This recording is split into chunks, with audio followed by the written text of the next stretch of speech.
What's good, YouTubers and YouTubettes? This is JB Sports back again with another one.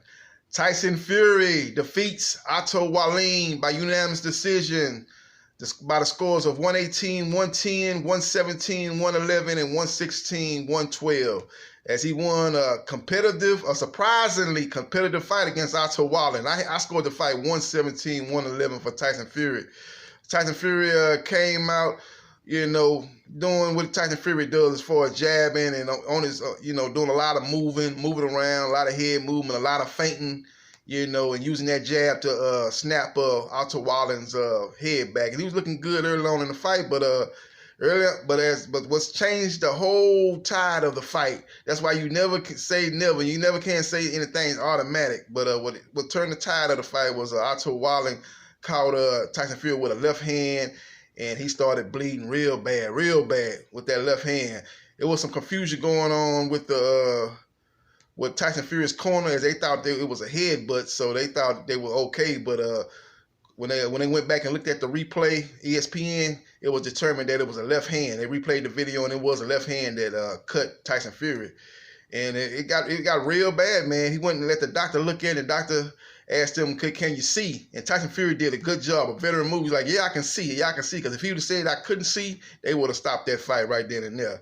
Tyson Fury did what he had to do, though. He made an adjustment. What he did was he closed the distance. He stepped, he got off his bicycle. He got off his trying to fight, move, and, use his range and use his height and his jab to kind of keep Otto Wallin at bay. He got inside, closed the distance, and made it a rough and tumble type of fight. As he did a good job of going to Otto Wallin's body, good vicious body shots, hitting him over the head, and putting his head right in Otto Wallin's chest. Now, Otto Wallin did a move that the ESPN commentators really got mad about. A lot of people that was watching probably got mad about it. He kind of raked Tyson Fury across the eye as the referee was separating them, and a lot of people thought that was a dirty move. But the reason why I believe Otto Wallin did that was because Tyson Fury started using his head real bad. He started using his head, leaning on, not only putting his head on Otto Wallin's chest, but he was putting his head on, using his head as a weapon, putting his head all up on Otto Wallin's jaw, face, pushing him back with his head, just using his head as a weapon. And I think Otto Wallin kind of did that to say, okay, you want to get dirty, we can get dirty. And he kind of raked Tyson Fury across the eye that was cut. Tyson Fury got cut again later on in that fight. It was two cuts. He had a cut near the eyebrow, and he had another cut right above the eye. So he had two cuts he was dealing with, man. But Tyson Fury was able to get through this fight, get through because thing about it is, if you get cut by a punch and the fight stops, you lose the fight automatically. They don't go to the judge's scorecard. Like if you get head-butted, causes a cut, then they'll go to the judge's scorecard. After 4 rounds or whatever, I think it is after 4 rounds. If it's like before 4 rounds, no, after 6 rounds, after 6 rounds, they'll go to the scores card. I got to go look at the rules, but I think if it's early on enough in the fight, and if the cut is ruled a headbutt, they're gonna rule the fight a no contest. But if it's after, I think 4 to 6 rounds, somewhere in that range, if it's after that case, if it's after that, then they go to the judge's scorecard. And whoever's leading, they get the decision. I think that actually happened in the Mikey Garcia-Salido fight.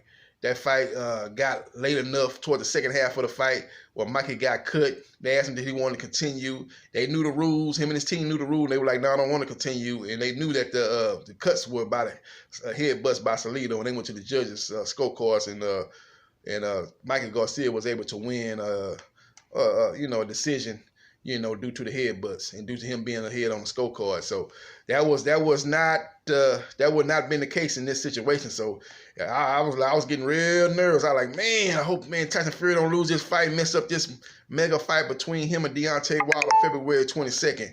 And by the way, it's a question mark that fight actually gonna take place in February 9, because Tyson Fury got two cuts, and he gonna probably need stitches. So you look at September, you got September, October, November, December, January, February. That's 5 months. You know, just depending on how bad them cuts. He's got 2 cuts, so it's gonna be highly in doubt that fight actually takes place February 22nd, man. That's why you never put the cart before the horse, man. You just never do that. You got to take care of one fight at a time. Can't never look ahead. So that should be something that people look at when Deontay Wilder fights Luis King Kong Ortiz.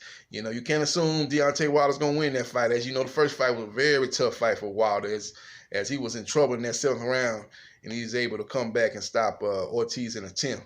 So you can't never assume nothing. So Wilder's gonna have to get through that fight and get through that fight unscathed. And that's what Tyson Fury was not able to do tonight. He won the fight, but he didn't get through unscathed. So he's got an injury that could prevent that fight from happening on February 22nd.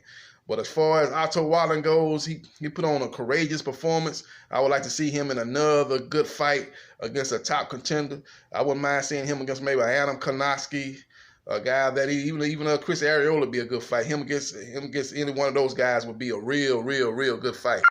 Real good fight, man. It takes place, man. But again, Tyson Fury wins a unanimous decision over Otto Wallin. Very competitive. Not a very exciting fight. And a very competitive fight as far as what people went into this fight thinking. Everybody thought Fury would watch him in 3 or 4 rounds. And I predicted in my video that Tyson Fury would knock the guy out in the 5th round. And I think what changed the whole complexion of the fight was that left hand by Otto Wallin that cut Tyson Fury. It made Tyson Fury change his game plan. Instead of being a boxer, he became more of a brawler. And, it kind of worked out this way. On Mexican Independence Day, you had a fight that was a throwback fight, that a lot of Mexican fans were like. 2 warriors going toe-to-toe, blood, sweat, and tears type of fight, man. It was a bloody battle. As you looked at the referee's shirt, full of blood on his arm. Both arms were full of blood of weeks. He was a referee. You looked at it, there was nothing but blood on both arms. Both of his arms, where he's wearing one of those long sleeve shirts, and both the right arm and the left arm was full of blood. So this was a very bloody fight, very bloody, tough fight. Both guys showed a lot of resilience. Otto Wallin showed a great chin. Tyson Fury, what he's gonna have to understand, what's his only Achilles heel is number one is he don't have great power. Tyson Fury. Number 2 is he has a little bit of a glass jaw. Yeah, he has a little bit of a glass jaw. Because you look at, let's go back to the Wilder fight. I'm not even talking about the right hand in the 12th round. That would have knocked out anybody. I'm talking about the knockdown in the 9th round. Wilder didn't even catch him flush in that 9th round. He kind of caught him on the top of the head and he went down. So he doesn't have a great, he doesn't take a punch great, especially in the heavyweight division. That's a bad situation. You fighting punches like Wilder, who will knock out anybody. But, other fighters that's got decent power. Andy Ruiz got decent power. Joshua's got decent power. So that's his Achilles heel, man. He's got a little bit of a glass jaw. And that's one thing that hurt him in this fight, because he got badly hurt in the 12th round, as Wallin was able to catch him with a left hook. And he tried to shake it off, and he tried to give him the poker face. But with him moving his head, shaking it off, like, trying to say he wasn't hurt, that was a dead giveaway to let Wallin know that he was hurt real bad, man. He was hurt real bad. He grabbed and held on, and did that veteran move to try to gather himself and hold on. And in the 12th round, time ran out, and he was able to hang on and win that fight, man. But he showed a lot of resolve, though, Tyson Fury, though, because he came back in those middle rounds and did a lot of damage, a lot of body work. Like I said, closed the distance, made the adjustment, made it more of a brawl, showed a different side of him, showed everybody he wasn't not only just a boxer that could move around, dance around, and pot shot from a distance and use his jab to control distance, that he could get inside and throw body shots, 83-inch reach advantage, but he was able to throw short, accurate body shots, and he did a good job of landing those uppercuts in close quarters too. So he showed a different dimension to himself, and you got to give Tyson Fury a lot of credit. A lot of people gonna say, well, this was a bad performance by him, struggled with a nobody and this and that, but I give him credit for making adjustments. He showed a different side, just like Errol Spence showed that he could box, that he just wasn't a guy that could kind of walk you down and break you down to the body, that he can actually fight off the back foot, use his jab, show you different looks and different angles. Tyson Fury said, I'm not only just a guy that can get on his toes and look pretty and head movement, shoulder roll, and be unorthodox and stuff like that, I can get inside and make it a nasty, gritty, phone booth type of fight. And that's what he was able to prove tonight. So good performance. One thing that Tyson Fury does need to do, and referees need to look at Tyson Fury do, is when he throw that jab out there, he kind of flip it out there, and it's almost like a backhand. The referee didn't warn him doing that. You can't throw backhand punches, man. You got to throw your punches straight. You can't just flip your punches out there and like that. He flips that left hand out there real quick, and he'll flip that right hand out there real quick, and it's almost like a backhand slapping type of punch. The referee didn't warn him of that. But those are little things that I kind of noticed during the fight too. But Tyson Fury showed grit, showed that he was a dog, and he was able to pull this fight out. Otto Wallin surprised a lot of people, put on a way better performance than Tyron Schwartz. Let everybody know that he is a guy that needs to be reckoned with in the heavyweight division. And I like to see him in a good fight. Like I said, I was talking about Adam Kownacki and guys like that, Derek Chisora. I think he can hold his own with a lot of contenders out there. Joseph Parker, fighters on that level. He can compete with Alexander Povetkin. I think he's on that level with those fighters, man. As he proved tonight, man. He just hadn't had that opportunity to prove that, but he proved that tonight. And he was over there from Sweden, fighting a lot of those, third or fourth tier type of fighters that he was fighting over there.